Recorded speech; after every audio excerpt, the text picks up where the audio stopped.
Hello मेरे lovely foodies. आज मैं आपको मुंबई का फेमस स्ट्रीट फूड बताने जा रही हूँ जो कि हम सभी को बहुत पसंद आता है और इसका नाम है पाव भाजी। ये पाव भाजी आज मैं स्ट्रीट स्टाइल जैसे तवे पे बना के दिखाऊंगी जो कि बहुत ही टेस्टी और मुंह में पानी आ जाए ऐसे बनती है। तो चलिए झटपट से देखते हैं ये पाव भाजी घर पे कैसे बनाते हैं। सबसे पहले तवे में मैं थोड़ा सा बटर मेल्ट कर लूंगी। आज मैं यहाँ पे तवे पे बना रही हूँ, पर अगर आपको चाहिए तो आप ये रेगुलर पैन में भी बना सकते हैं। और बटर के साथ ही मैं थोड़ा सा ऑयल भी यूज़ कर रही हूँ ताकि बटर नीचे से ना जले। तो जैसे ही बटर अच्छे से मेल्ट हो जाएगा और घी के साथ मिल जाएगा, नेक्स्ट मैं इसमें डालूंगी ज़ीरा और इसे अच्छे से मिक्स करूँगी। और जैसे ही ज़ीरा फटने लगेगा, नेक्स्ट मैं इसमें डालूंगी चॉप किए हुए अनियंस और साथ ही में मैं ऐड करूँगी जिंजर गार्लिक पेस्ट भी, और इसे भी अनियंस के साथ मिक्स करते हुए अच्छे से सौते कर लेंगे। और इसे अनियंस के साथ ऐसे ही थोड़ी देर मिक्स करते हुए पकाते रहेंगे जैसे उसका अच्छे से कच्चापन निकल जाए और अनियंस के साथ वो कुक होके टेंडर हो जाए।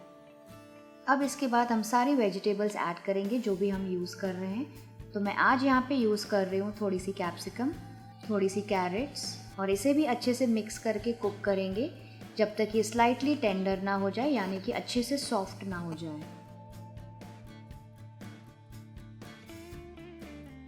जब ये अच्छे से सॉफ्ट हो जाए सब्जियाँ, नेक्स्ट मैं इसमें ऐड करूँगी टोमेटोज़ और इसे भी अच्छे से कुक करते जाएंगे जब तक ये अच्छे से सॉफ्ट और मशी ना हो जाए।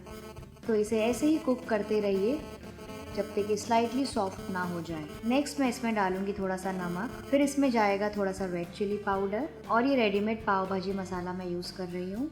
और अब मैं इसके ऊपर थोड़ा सा पानी स्प्रिंकल करूँगी ताकि सारे मसाले ना जलें, और फिर इसे अच्छे से पूरे मसाले के साथ मिक्स करते जाएंगे 1 से 2 मिनट तक के लिए। तो अब ये देखिए वेजिटेबल्स अच्छे से कुक होके सॉफ्ट हो गए हैं। तो इस स्टेज पर मैं इसमें ऐड करूँगी थोड़े से ग्रीन पीस, और फिर मैं इसमें ऐड करूँगी बॉईल किए हुए और मैश किए हुए आलू, और इसे अच्छे से कुक करते जाइए अच्छे से मिलाते हुए ताकि सारे आलू और मटर पूरे स्पाइसेस और मसाले के साथ अच्छे से कोट हो जाए। यहाँ पे मैं थोड़ा सा बीटरूट भी ग्रेट करके डाल रही हूँ, इससे भाजी को बहुत ही अच्छा सा कलर और फ्लेवर मिलेगा और ये बहुत हेल्दी भी है बच्चों के लिए। और फिर इसे अच्छे से मिक्स करते जाइए। तो ये देखिए बीटरूट ऐड करने से इसमें कितना अच्छा रेड कलर आ गया है। और फिर मैं इसमें ऐड करूँगी थोड़ा सा पानी इसकी ग्रेवी को एडजस्ट करने के लिए, और फिर इसे अच्छे से कुक करते जाएंगे और 2 से 3 मिनट के लिए। तो इसे ऐसे ही मिक्स करते जाइए 2 से 4 मिनट तक के लिए। और अगर आप इस जगह आप रेगुलर पैन यूज़ कर रहे हैं तो इस समय आप इसको लिड से कवर करके लो से मीडियम फ्लेम पर रख सकते हैं 3 से 4 मिनट के लिए। तो मैं इसे तवे पे पका रही हूँ, तो इसे ऐसे ही मिक्स करते जाऊँगी और इस सारे साइड्स को मैं अंदर की तरफ ऐसे सारा मिक्सचर ले लूँगी तवे पे। तो इसे ऐसे ही कुक करते जाएंगे और उसके बाद मैं इसे पाव भाजी मैशर से थोड़ा सा मैश कर लूँगी। तो आप यहाँ पे स्लाइटली चंकी भी रख सकते हैं, और अगर आपको इसे चाहिए तो आप इसे पूरी तरह से भी प्यूरे कर सकते हैं जैसे आपको पसंद हो। लास्टली मैं इसमें ऐड करूँगी थोड़ा सा लेमन जूस यानी कि नींबू का रस, और फिर डालेंगे फ्रेश धनिया और इसे भी अच्छे से मिक्स कर लेंगे। बस इसे ऐसे ही कुक करते रहेंगे तवे पे 1 से 2 और मिनट के लिए। तो आप ये देख सकते हैं कि ये मुंबई स्ट्रीट स्टाइल पाव भाजी अब ये तैयार हो गई है। तो अब सर्विंग के लिए हम पाव लेंगे और इसे बीच में स्लिट लगा देंगे और इसे किसी तवे पे थोड़ा सा बटर लगा के, जैसे ही बटर मेल्ट हो जाए तवे के ऊपर, फिर हम स्प्रिंकल करेंगे उसके ऊपर थोड़ा सा पाव भाजी मसाला।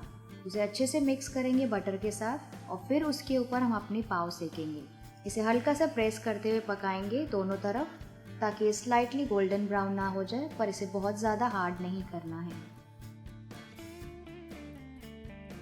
तो अब ये गर्मा गर्म पाव भाजी तैयार है परोसने के लिए।